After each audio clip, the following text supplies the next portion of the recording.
अरे तुम क्या कब से खड़ी होकर अपने बेटे की राह देख रही हो? वो नहीं आएगा वापस। उसका दिमाग ना घुटनों में चला गया है। वो अब उस लड़की के चंगुल में फंस गया है। उसे कुछ अपना बुरा भला कुछ समझ ही नहीं आ रहा है। चलो जाओ, चाय बना कर ले आओ गरम गरम।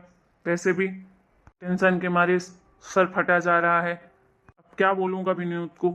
उन लड़कियों वालों को क्या जवाब दूंगा? मेरी तो बदनामी हो जाएगी सबके सामने। समाज में थू थू होगी। तब तुम्हें और तुम्हारे बेटे को सुकून मिलेगा। पता नहीं ऐसे कौन से बुरे कर्म किए थे जो ऐसा बेटा ऐसी औलाद मुझे मिली है। ऐसी औलाद होने से अच्छा है कि कोई औलाद ही नहीं होती।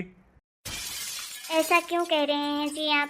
हमारे बेटे में क्या बुराई है? जरा तो आप सोच समझ कर बोलिए। हमारे जिगर का टुकड़ा है हमारा रोहन। आखिर एक ही तो बेटा है मेरा, फिर भी आप उसके बारे में उल्टी सीधी बातें कर रहे हैं। अरे अभी तुम अंधी हो क्या? ये सब देखने के बाद भी तुम्हें कुछ समझ नहीं आया? कितना रोका तुमने अपने बेटे को? सुनी उसने तुम्हारी बात? उस लड़की को लेकर वापस चला गया। एक बार भी हम लोगों के बारे में सोचा उसने कि हम लोगों की क्या इज्जत रह जाएगी समाज में? समाज थू थू करेगा हमारे ऊपर। मैंने सोचा था चलो बड़े घर में शादी हो जाएगी, जितना इसकी पढ़ाई में खर्चा लगा है वो सब दहेज में मिल जाएगा। लेकिन नहीं, तुम्हें और तुम्हारे बेटे को ये सब कहाँ दिखाई देता है? तुम तो अंधी हो ही अपने बेटे के प्यार में। क्या कह रहे हैं जी? मैंने हमेशा आपकी बात सुनी है। आप ही के कहने पर मैंने इतना भला बुरा कहा अपने बेटे को। इतने दिनों बाद आया था वो, और मैंने उसे इतना कुछ सुना दिया। ढंग से प्यार से 2 मिनट बात भी नहीं की उससे, और आप उल्टा मुझे ही कोस रहे हैं। अरे तुम्हारे लाड प्यार ने ही तुम्हारे बेटे को बिगाड़ के रखा है। आप हर बार मुझे दोष क्यों देते हैं? क्यों आपका वो कुछ नहीं लगता? आपका ही बेटा है ना। मैं उसे बिगाड़ रही थी तो आप सुधार लेते। जरूर सुधार लेता, लेकिन तुम्हारी वजह से ही बिगड़ा है। तुम थी ना उसको बिगाड़ने के लिए। देखिए जी, आप फालतू की बातें मत करिए। मैंने अपने बेटे को बिगाड़ा नहीं है, सुधारा ही है। देख लीजिए दूसरों को बेटे को, और मेरे बेटे को देखिए। कभी आज तक तेज आवाज में हम सबसे बात नहीं की उसने, और आज भी वो अपनी मर्यादा में ही था। हमें ऐसा उसने कुछ नहीं कहा, बस उसने अपना फैसला ही बताया है। और सही तो कह रहा है मेरा बेटा। अगर उसे शादी करनी है, उसे जिंदगी बिताना है उसके हमसफर के साथ, तो वो खुद डिसाइड करेगा ना किसके साथ वो खुश रह सकता है, किसके साथ नहीं। कुछ समय के लिए तो मैं भी आपकी बातों में आ गई, दहेज के लालच के चक्कर में। लेकिन मैं इतना नहीं सोच पाई कि मेरा बेटा दहेज के खिलाफ है। उसे ये सब कुछ बिल्कुल पसंद नहीं आएगा, और वो वैसे भी अपने लिए लड़की पसंद करके रखा है। आज 5 साल हो गए। 5 साल से उसने हमेशा यही कहा है कि मुझे एक लड़की पसंद है, मैं उसी से शादी करूँगा। लेकिन मैंने भी आपके जिद के कारण यही ठान लिया था कि मैं भी उसकी शादी उस लड़की से नहीं होने दूंगी। और आज देखिए ये नौबत आ गई कि मेरा बेटा उस लड़की के कारण हमें छोड़कर चला गया, बस आपकी वजह से। हाँ हाँ, तुम मुझे कोसो ना। बेटा तुम्हारा गुल खिलाए और तुम उल्टा मुझे बोलो मेरी वजह से गया तुम्हारा बेटा, कि अपने खुशी से गया इस घर से। मैंने क्या बोला उसे? मैंने बोला जाने के लिए? अगर आप नहीं सुनाते अपना फैसला तो हो सकता था वो रुक जाता, लेकिन आपने उसे साफ साफ कह दिया था कि जाने दे उसे, और आपकी वजह से मैं उसे रोक भी नहीं पाई। देखो तुम अपने नालायक बेटे की वजह से मेरा दिमाग मत खराब करो। वैसे भी मेरा सर फट रहा है टेंशन के मारे। भगवान एक बेटी दी थी, इससे अच्छा है कि एक और बेटी दे देती। ऐसे नालायक बेटे से अच्छा है कि मेरा कोई बेटा ही ना होता। बस करिए, आप कुछ भी बोले जा रहे हैं। मेरे बेटे के बारे में ये सब मत बोलिए। मैंने भगवान से बहुत मिन्नतें करने के बाद मुझे बेटा हुआ है, और मैं अपने बेटे की खुशी के लिए कुछ भी कर सकती हूँ। मैं भी देखता हूँ कैसे तुम करोगी। देखो अगर तुम्हारा मन ये हो रहा है ना कि तुम्हारे बच्चे की जिद सुनी जाए, तो ये ऐसा कुछ नहीं होने वाला। इस घर में वो लड़की कभी नहीं आएगी बहू बनकर, समझी तुम? हमारे समाज में हमेशा माँ बाप ही बच्चों की शादी करते हैं। कोई बच्चे अपने पसंद की लड़कियों से को लाकर शादी करके नहीं आ जाते हैं घर में। और मेरे जीते जी तो ये बिल्कुल नहीं होगा। फिर आप भी सुन लीजिए कि आपका बेटा भी अब बात नहीं मानेगा किसी की, हमेशा हमेशा के लिए। आप भी भूल जाइए उसे। वो भी दोबारा इस घर में नहीं आने वाला है, जिस तरह वो गुस्से से इस घर से गया है। ऐसा है कि तुम्हारा बेटा चाहे आए इस घर में चाहे नहीं आए, हमें कोई लेना देना नहीं है। उसको बोल देना जितना हमने खर्चा किया ना उसकी पढ़ाई लिखाई में, पूरा पाई पाई चुका देगा। उसके बाद जो करना हो वो करे, हमें कोई लेना देना नहीं है। हमारे पास एक बेटी है, उसी को जो कुछ है हमारे पास हम दे देंगे। हे भगवान, आप कैसे बाप हैं? जरा सा भी नहीं सोच रहे हैं अपने बेटे की खुशी के बारे में। उल्टी सीधी बातें किए जा रहे हैं। आपकी बेटी यहाँ आपका घर जायदाद में हिस्सा लेने आएगी। नहीं आएगी तो मैं करके जाऊंगा उसके नाम। चुप हो जाइए, आपसे तो बात ही करना बेकार है। तुम चाय बनाकर ला रही हो कि नहीं? एक काम करो, तुम मत लाओ, मैं बाहर जाकर पी लूंगा। पता ही था मुझे यही होना है इस घर में। हे भगवान, आखिर मैं कैसे इतनी बड़ी गलती कर सकती हूँ। मैं अपने बेटे को मनाती, प्यार से तो मान जाता वो। अरे वो लड़की ही तो लेकर आया था, किसी तरह उसको भी झेल लेती। बस 2-4 दिन तो रुकना था, कम से कम ऐसे तो नहीं जाता रूठ के। हो सकता है मेरा बेटा सही कह रहा हो कि वो लड़की अच्छी है, और नहीं भी होती तो मैं अपने बेटे की खुशी के लिए इतना तो कर ही सकती थी। मैं अपने बेटे से दूर नहीं रह सकती हूँ, मुझे कुछ करना पड़ेगा। क्या करूँ, कुछ समझ नहीं आ रहा। माँ हूँ ना, माँ का दिल तो सिर्फ एक माँ ही समझ सकती है। इनको क्या समझ में आएगी कि मेरे अंदर क्या बीत रही है, किस दर्द से मैं गुजर रही हूँ। काम करती हूँ, पायल को फोन करती हूँ, वही अपने पापा को समझा सकती है। उसे ही घर बुला लेती हूँ, शायद वो बात करे अपने पापा से, इसके पापा मान जाए। हेलो हेलो पायल। हाँ मम्मी बोलो।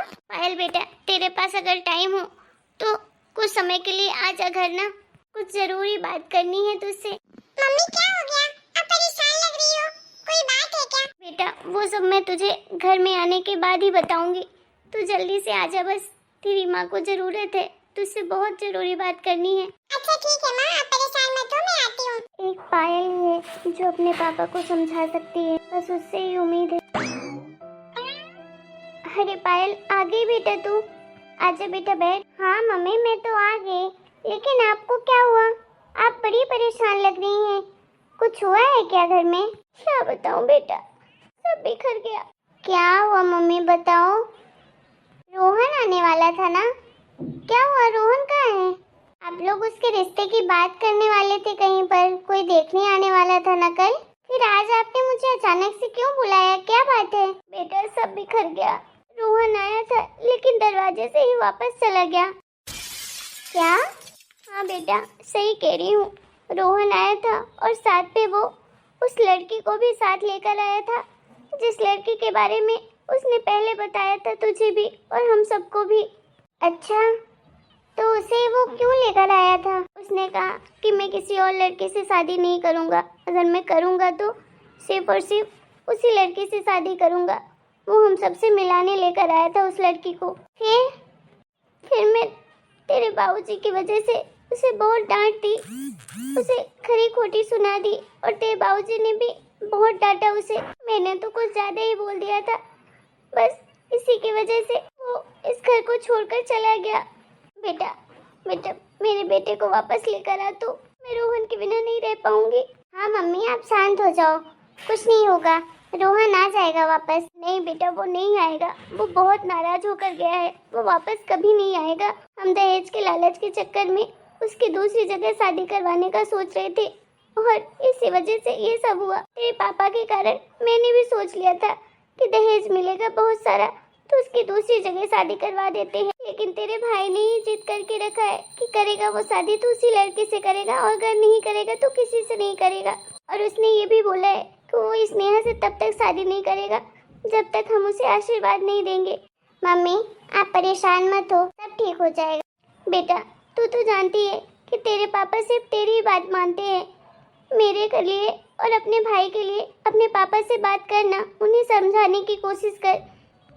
मैं मान लूंगी किसी न किसी तरह उस लड़की को इस घर की बहू, लेकिन तेरे पापा जी नहीं मानेंगे, और मैं अपने बेटे से दूर नहीं रह सकती हूँ, उसे नाराज नहीं रह सकती हूँ। कुछ कर बेटा, बस तेरा ही भरोसा है। पर मम्मी मैं पापा से बोलूंगी क्या? बेटा बस उन्हें समझाने की कोशिश कर कि वो मान जाए उस रिश्ते के लिए। हमें कुछ नहीं चाहिए दहेज, हमारे पास भगवान के हिसाब से सब कुछ है। मैं तो बस अपने बेटे की खुशी चाहती हूँ, वो खुश रहे, जिससे शादी करनी हो उससे करे। ठीक है मम्मी परेशान मत हो, मैं पापा से बात करती हूँ। अरे पायल बेटा, तुम यहाँ अचानक से? हाँ हाँ पापा, कहाँ गए थे आप? आइए बैठिए। क्या हुआ, वहाँ सब ठीक है ना? चिंकी को भी लेके आई हो साथ में क्या तुम? हाँ पापा वहाँ सब ठीक है, चिंकी स्कूल गई है, यहाँ से जाते समय उसे स्कूल से लेकर जाऊंगी। तो फिर अचानक कैसे यहाँ? ओह अच्छा, मुझे समझ आ गया, तेरी माँ ने फोन करके बुलाया है क्या? ये औरत कभी नहीं सुधरेगी, अपने स्वार्थ के कारण किसी को भी परेशान करके रख देती है। क्यों तुमने बुलाया पायल को यहाँ पर फालतू से परेशान करने के लिए? अरे कोई बात नहीं पापा, मैं तो फ्री ही घर में बैठी थी। अभी मम्मी जी पापा जी भी नहीं है, वो लोग कुंभ में गए हैं, तो मैं भी तो घर में अकेले ही थी। अच्छा हुआ कि आप लोगों के से मिलने आ गई। ठीक है बेटा। पापा मुझे आपसे कुछ बात करनी है। हाँ बेटा बोलो, कुछ पैसों की जरूरत है क्या? नहीं पापा, फिर? पापा मुझे रोहन के बारे में बात करनी थी। अच्छा, तो तेरी माँ ने तुझे पढ़ा दिया है? नहीं पापा, ऐसी बात नहीं है। पापा देखिए, मम्मी का कहना भी गलत नहीं है और रोहन की बात भी गलत नहीं है। अच्छा, तो मैं गलत हूँ क्या? देख, मैं उस लड़की के साथ उसकी शादी नहीं कर सकता हूँ। उसे खुद से करनी हो तो कर ले, मुझे कोई लेना देना नहीं है, लेकिन मैं उसकी शादी में नहीं जाऊंगा और ना ही मैं उससे कोई मतलब रखूंगा। पापा ये आप कैसी बातें कर रहे हैं? आजकल सब लोग लव मैरिज शादी करते हैं। और रही दहेज की बात, तो रोहन ऑलरेडी 1-2 लाख रुपए महीने कमाता है। और क्या चाहिए आपको? पहले के लोग होते थे जो दहेज पर डिपेंड रहते थे, लेकिन अब ये दहेज वगैरह लेना बहुत गलत है। गलत पहले भी था, लेकिन लोगों को इसके बारे में पता नहीं था। लेकिन आजकल ये दहेज लेना और देना दोनों बहुत गलत माना जाता है पापा, और हमें लेना भी नहीं चाहिए। आप ही सोचिए कि आप जिस लड़की को अपने घर की लक्ष्मी बनाना चाहते हैं, तो क्या उसे खरीद कर ले आना चाहेंगे? उसे तो दिल से स्वीकार करिए पापा, बिना दहेज के। बहुएं तो हमेशा घर की लक्ष्मी का रूप होती हैं। हमें तो निस्वार्थ लाना चाहिए अपने घर में लक्ष्मी। और रही स्नेहा की बात, तो अगर रोहन को स्नेहा पसंद है, वो चाहता है उससे शादी करना, तो निभाना तो उसे है ना पापा। अगर आप जबरदस्ती उसकी शादी किसी और लड़के से करवा भी देंगे और उसे वो खुशी नहीं दे पाएगा, तो ऐसे में तो 2-2 जिंदगियां बर्बाद हो जाएंगी। ये तो अच्छी बात नहीं है ना पापा। आप चाहते हैं कि आपके घर में ये सब हो, ना तो आप खुश रहेंगे, ना ही माँ खुश रहेगी, ना तो रोहन खुश रहेगा, और ना ही वो लड़की खुश रहेगी। और जिस लड़की से वो प्यार करता है वो भी बेचारी खुश नहीं रहेगी। इससे अच्छा तो यही है ना पापा कि जिसे जिंदगी बितानी है जिसके साथ, तो उसी के मनपसंद की शादी कर दें। और आप समाज के बारे में मत सोचिए, कौन आपसे पूछ कर कुछ करता है। सबके घर में आजकल ये सब होता है। इतना लोड मत लीजिए, समय के साथ सब कुछ ठीक हो जाता है। 2-4 लोग बातें करेंगे तरह तरह की, 1-2 बार आप उन्हें जवाब देंगे, वो खुद ही चुप हो जाएंगे। और दूसरों की बातों से हमें क्या लेना देना? हमें तो बस अपने घर से मतलब होना चाहिए ना पापा। अपने बच्चों की खुशी के लिए तो माँ बाप वैसे भी सब कुछ करते हैं, और आपने भी तो मेरे लिए हमेशा अच्छा ही सोचा है और रोहन के लिए भी अच्छा सोचा है। मैं ये नहीं कहती हूँ कि आप गलत हो, लेकिन ठीक है ना, अगर रोहन को पसंद है वो लड़की, तो हम उसकी शादी उसी लड़की से करवा देते हैं। जरूरी थोड़ी ना है कि वो मॉडर्न है, नौकरी करती है, तो वो घर परिवार नहीं संभाल सकती है। आप जब तक उससे जानोगे नहीं, उसके साथ रहोगे नहीं, उसे पहचानोगे नहीं, बात नहीं करोगे, तब तक आप कैसे डिसाइड कर सकते हो कि वो अच्छी लड़की नहीं है? और वैसे भी वो लड़की रोहन के साथ नौकरी करती है, अच्छा खासा वो भी पैसा कमाती है रोहन के बराबर ही। फिर आपको दहेज की क्या जरूरत है? जो सब कमाएगी आप लोगों के लिए, अपने घर के लिए ही कमाएगी ना। शादी के बाद कौन सी ऐसी लड़की होती है जो अपने मायके वालों को देती है? सब कुछ अपने ससुराल वालों के लिए ही करती है। जरूरी नहीं होता पापा कि पैंट शर्ट पहनने वाली लड़कियां घर की बहुएं नहीं बन सकती हैं।